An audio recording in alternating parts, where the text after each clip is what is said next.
Well, for a lot of people, particularly those who were cultural nationalists, Indian secularism was different from secularisms in other parts of the world. The first thing about it was that it was not anti-religious. The second thing about it was that it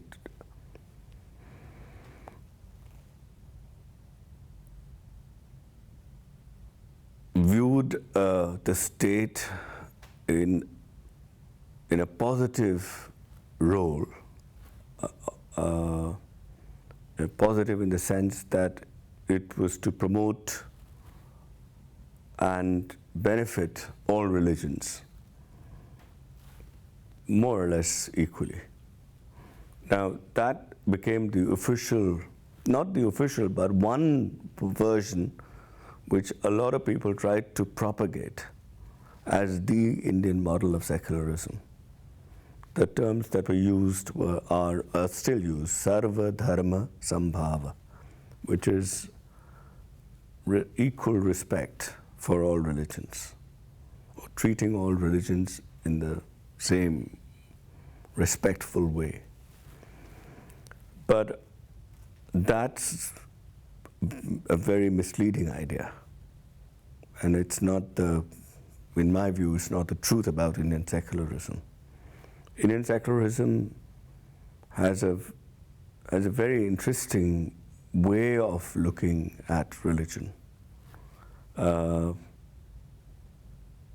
First of all, it embodies the idea of critical respect. The main motivation here is that if you find things that you really care about, acquiring certain characteristics which are found by several people as bad, or as, I would even say, filthy, then precisely because you care for those things, you need to intervene and remove that filth from those things that you deeply care about. Now, the deeply caring about is something which is expressed through this notion of respect. So the Indian state is meant to respect religions, and all religions equally. But this idea that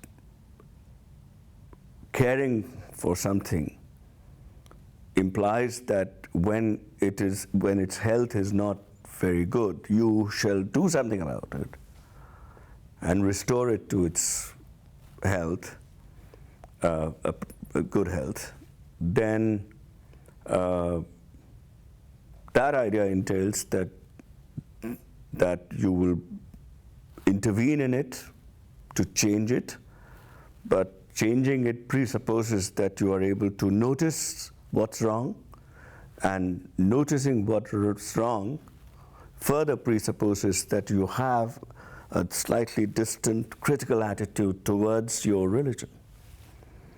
And the state can do it, not just the interesting thing about the state, which is something which is shared by everybody and which belongs to everybody, is that it cannot identify itself with any one religion. It must be seen to belong to all religious groups.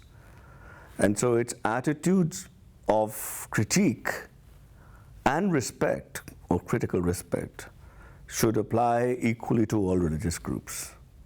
Now, so Hindus may have the same attitude of critical respect towards Hinduism, and Muslims may have and should have the same attitude of critical respect towards Islam, and so must Christians and others. But a state cannot have this attitude with respect to just one religion. It has to be critical of all and respectful for all at the same time. And I think that is an idea which is very different from the model that you find in France, say, where the state has an attitude only of suspicion, sometimes even hostility, or disrespect towards religion, one religion. It doesn't have many, it doesn't contend with many religions, until recently it didn't have to, in its own territory. But also that there is no real explicit attitude of respect towards that religion, namely Catholicism. I mean, it's implicit, but it's not an explicit. That's what marks it as laïque and laïcité. And so it's not that, because it's not disrespect towards religion, but it's also not like the American model where you respect all the denominations of one religion. But respect means that you cannot do anything in relation to them. You must leave them alone. That's how you respect religions, by allowing them to be how people within that religion wish it to be, so that even if there are some despicable features in it, the state must not get into it. So the state must neither help nor hinder religions. It should just keep out of them.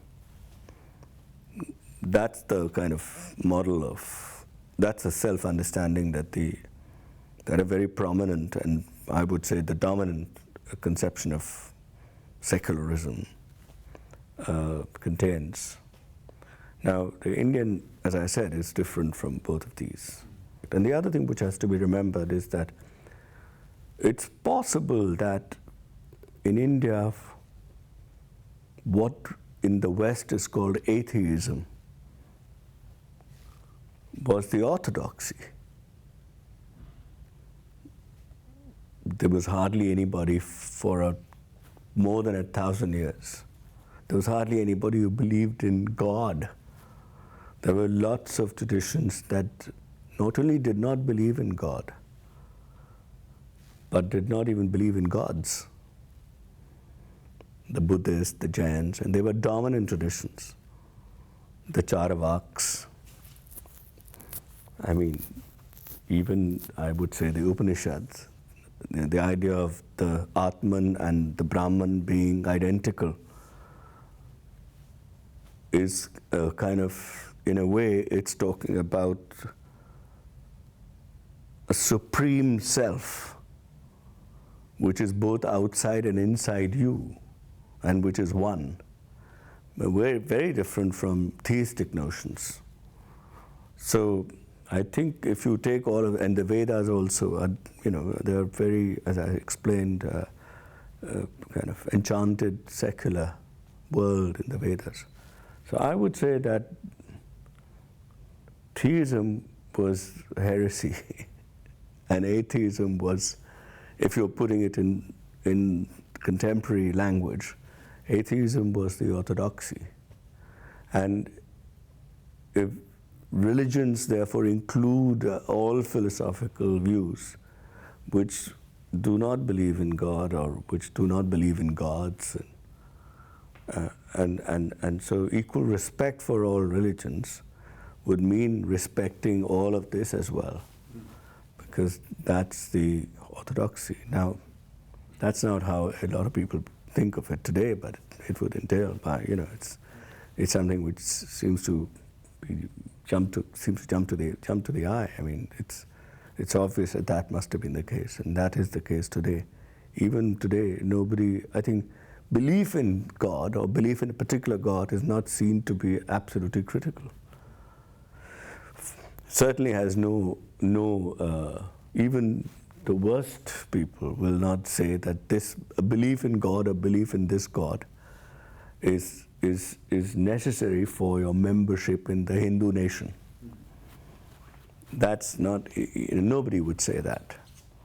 As a matter of fact, some people who believe in the theory of Hindu nationalism, they openly say that they're atheistic. So I think it would include, in the Western sense, equal respect or critical respect to all religions, includes not only all religions, but also necessarily what in the West would not be called religion, but would be called secular outlooks. It's it's critical respect to all the philosophical outlooks that there are, those that believe in God and gods, and those who do not believe in God and gods. All have to be given equal and critical respect. That, I think, is that's a very interesting and distinctive Indian secularism.